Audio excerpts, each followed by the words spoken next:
Hey everyone, today we're going to play some more Monster Hunter, and today we are going to capture a Yian Kut-Ku.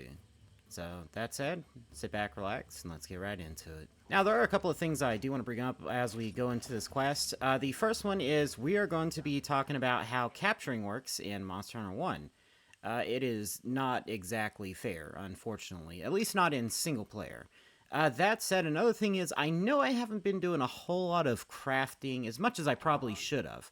But that's mostly because I'm saving the raw materials, and just before Rathalos, I'll kind of craft everything I need together. I have been slowly building up a stockpile, and that will definitely go to use. Now, we do have two traps here, so if one of them fails, well, not two traps, but a pitfall trap and a trap tool.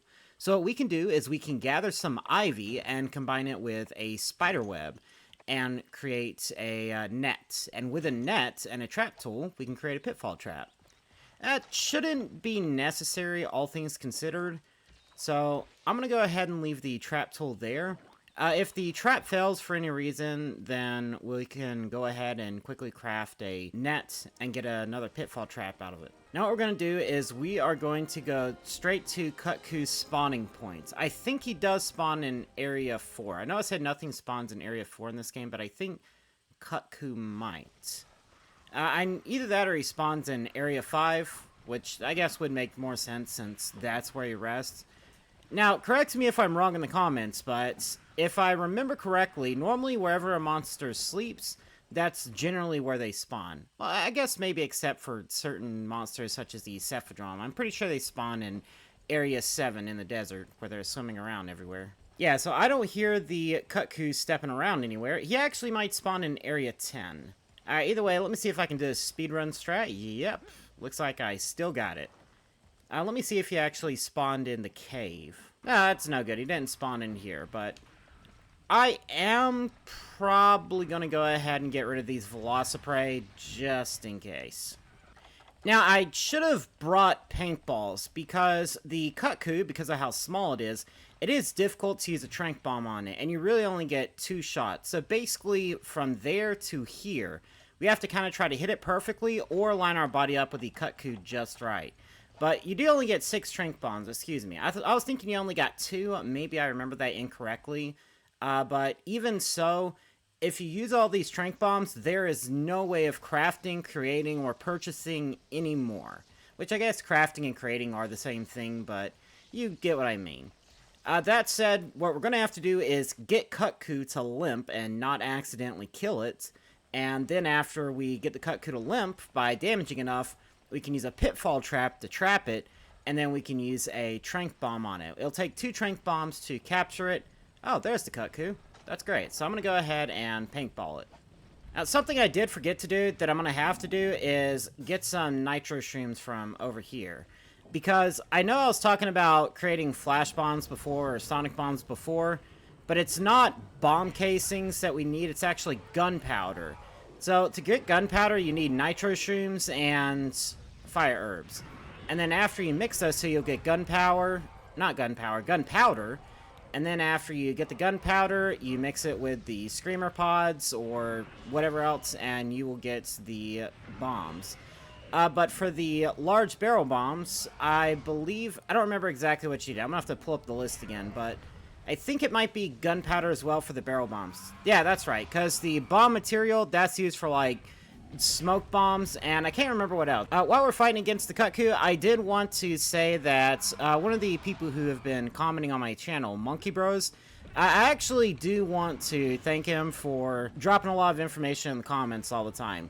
Now, something I do want to suggest is maybe making a guide or something of the sort, because I'm sure he's watching up to this point. So hey, Monkey Bros, if you are willing to, try to make a guide at some point, because if any other people want to try out this game, or, you know, just the older generation games in general, the information you provided about the mini whetstones restoring like 100 points of sharpness and the regular whetstones restoring 150 points, and, you know, telling me about how, like, weapon sweet spots. I actually forgot about that. So it's something like the Greatsword. The Greatsword actually has segments to it, and same with the Sword and Shield. The blade has a sweet spot, where I believe somewhere in the middle of the weapon, if that specific part hits the monster, it does do more damage. And also, it's something new I was taught about weapons bouncing off of monsters in general. Basically, it's a formula where it's like the weapons damage and the sharpness and the monsters... basically, the softness of the monster's part, I think. I'll have to do some more research into that to really get the full picture, but a lot of interesting information.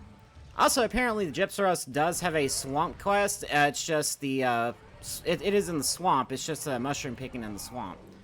Even so, I do specifically remember fighting the Gypsaros in the Forest and Hills, because I was killing Velociprey in Area 2, and he just kind of showed up and scared the absolute Jesus out of me. So another thing is that in older games, whenever a monster does take... Well, not just in Monster Hunter games in general. I think if a monster takes too much damage too quickly, it will enrage. I don't know if it's just a damage threshold thing, or if it's a damage threshold thing after a certain amount of time. I have actually died against Kut-Ku a couple of times while I was grinding. Thankfully, I didn't fail a quest, but there was one quest where I actually carded twice.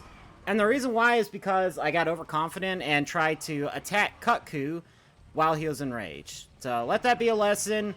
My advice stands even for myself. If a monster's enraged, don't try to fight it unless you can get in and out very quickly. Just wait for its rage cycle to end and then try to attack it. Alright, so now that Kut-Ku's rage cycle has ended, I'm going to see if I can chip it down a little bit more. Now, biggest thing is I only have one chance with the Pitfall Trap. So I gotta try to make sure I don't kill him, but I also gotta make sure I don't use the Pitfall Trap too early, because if you use the Pitfall Trap and then try to trank a monster, it won't work unless it's at low health. Another optimal way of doing it is waiting until they are sleeping, and then while they sleep, put down the Pitfall Trap, and then once they fall into the Pitfall Trap, then trank them. I know in the newer games, people will use the trank bombs first and then the Pitfall Trap, but unfortunately, the tranquilizers do damage to the enemy, I think, like whenever the paintball hits them. So there we go. Now that Kut-Ku's limping, I'm going to wait for him to go to Area 5, but while he's doing that, I'm going to come over here and gather some more nitro shrooms so I can get gunpowder and create some flash bombs and create some large barrel bombs. I don't know if I will or not, but maybe just before or just after I kill Rathalos, I might try to make a more edited video, just a basic guide on everything you need to kill Rathalos, or, you know, in theory, or in practice if I already kill him. As well as, you know, some exploits you can use to more easily beat him. Basically, the Rathalos in this game, in my opinion at least, is so hard, it does warrant, like, a visual guide. And I think I'll make a guide for... Well, the weapons I really know that I could most likely kill Rathalos with is, of course, the hammer, and then the greatsword, and the bowgun. So I'll see what I can do in terms of that, but that'll be like a more highly edited, you know, educational instead of, you know, edutainment, you know, education and entertainment video. So now that Kut-Ku is there, I actually went in too quickly. I need to wait for Kut-Ku to go to sleep. So I'm going to come down here and avoid the Vespoid, and while I do that, I'm going to wait for Kut-Ku to go to sleep. That said, if y'all don't know, some Monster Hunter Wilds gameplay actually dropped, like proper gameplay. The Capcom Gamescom. It was a Gamescom dev stream. Yeah, they actually showcased Monster Hunter Wilds. I also forgot I had a pickaxe here, so I'm going to go ahead and mine some ore, see if I can get some Macalite. But for the capture quest, you can't actually carve the monster once you capture it, because you can hunt it down and brutally murder it, but carving off a fingernail or something while it's captured or something, I don't know. It's really weird where they draw the lines on animal cruelty or whatever in this game, but you don't get to carve the monster, but you do get more rewards, and specific rewards that you wouldn't get normally after the quest. Now, I don't know if he's automatically going to fall in. I might have to wake him up and then make him move. Yep, there we go. Alright, so I have to try to time this right. 1. And, shit, 2. No! There we go. Oh my goodness. Okay. He's captured. And did I do that right? Catch Yian Kut-Ku. No. No, no, no, no, no. Oh no. Oh, okay, good. It just puts him asleep. Alright, a little more damage, and then let's see if I can do this again. No. Kut-Ku, please. Oh no, I completely messed that up. I'm going to abandon. I tried to capture him too soon. So, if you abandon a quest, it doesn't make you lose your items. Pretty much anything you went into the quest with, you'll get to get that back. Of course, it doesn't count if you actually fail the quest, but if you specifically abandon it, you can pretty much reset the quest. I think you still lose the Zenny for trying to do the quest to begin with, though, but I might have tried to capture him too early. I'm going to have to bring his health down more, although that could be a bug. I know that I have done this quest once before, and then I tried to capture him, and it didn't work, and then I tried to capture him again, and it worked that time. Oh, well. It looks like I failed against Kut-Ku, so I am going to do the Slay the Giant Bugs quest. That, if you don't know, the quests do circulate, basically. If you know about battle passes and stuff nowadays, no, not battle passes, item shops. It's kind of like that, but much less predatory, of course. So basically, you have a selection of 5 quests, and then you have more than 5 quests, so they'll just kind of randomly circulate with each other. So this one, it's pretty easy. You just go around and you kill 30 Vespoids. I don't know, maybe I'll try to kill the Kut-Ku again later.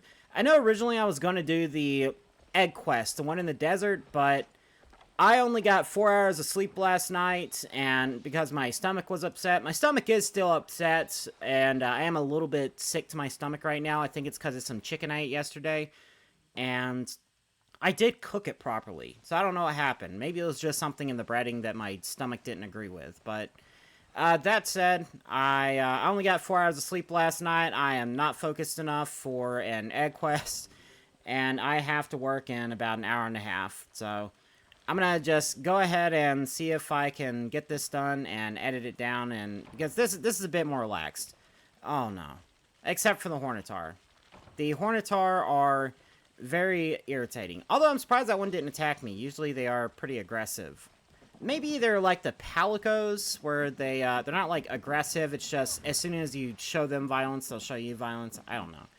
All I know is they like to run into you, and they like to stun like you by jumping on you.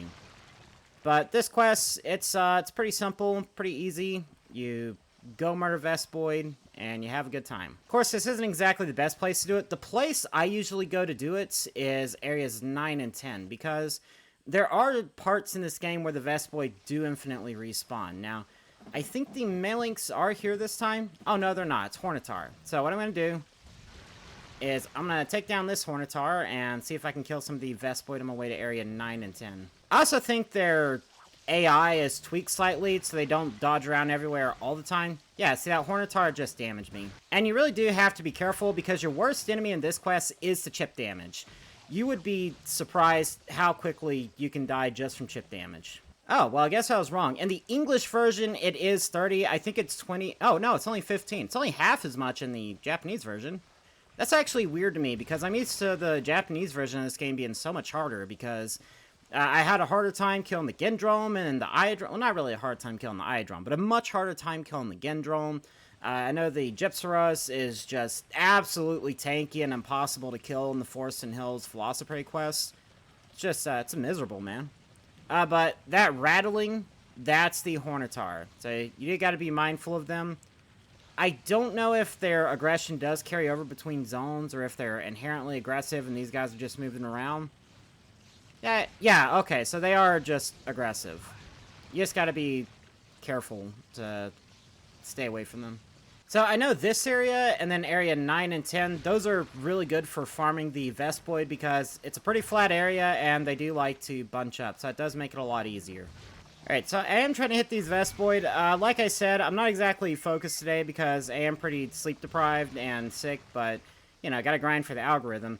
Still, this is a great quest for carving Vespoid. If you can manage to make a whole bunch of poison smoke bombs, you can get a lot of Vespoid parts. And I know I was talking about doing the Kezu quest by creating a Vespoid armor set or something like that before, but that's actually a thing. I couldn't remember if it was a myth or if it was just a rumor, but I do remember seeing it in a video somewhere. I couldn't remember which one.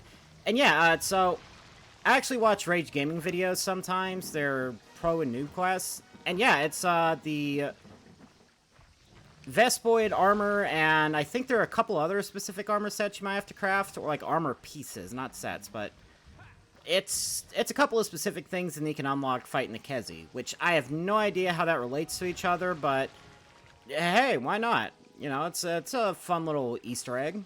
Oh yeah, I did almost forget. So in area 9 and 10, there are some mining nodes. I think the Vespoid might be in area 10, but over here there's a lot of Hornitar, which sucks, but I'm gonna ignore them and come over here to the mining node, because I can't remember if you can get Macrolite ore here or not, and, well, that was a waste of time. That's okay, though. There is always next time. So, it does suck that I wasn't able to capture the Kut-Ku.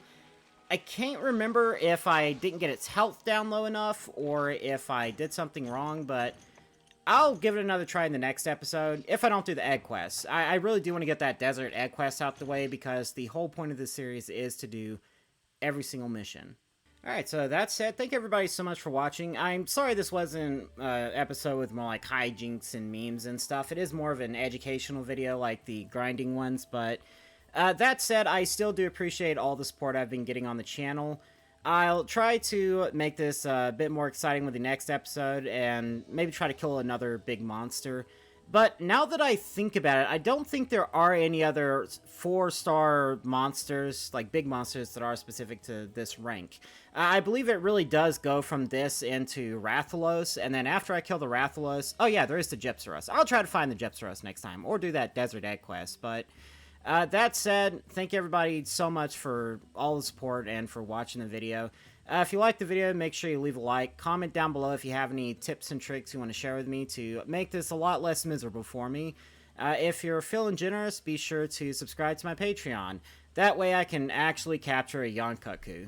Bye now.